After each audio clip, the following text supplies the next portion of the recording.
ডাকাইতে সর্দারের অভিনয় করতে আছি এখানে আপনাদের দলের উপরে রাখছে আপনারা নাকি ডাকাইতের অত্যাচারের দলের উপরে আছেন তো এই নিয়ে নাটকের শুটিং চলছে আজ সকাল থেকে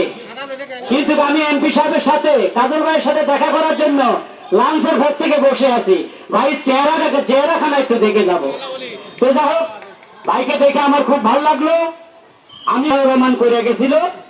সেই জিসাসের সহসভাপতি তা আমি একটা কথাই বলবো কাজল ভাইকে অনুরোধ করব আপনি এলাকার সব সমস্যার সমাধান করবেন কিন্তু আমার একটা সমস্যার সমাধান করবেন সেটা হলো এই এলাকায় বিনোদনের অভাব আছে বিনোদন কারণ যুবক সমাজ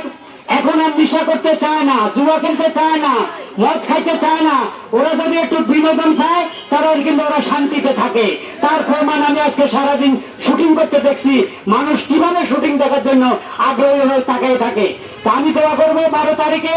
কাজল ভাই তো ফাঁস অবশ্যই করবে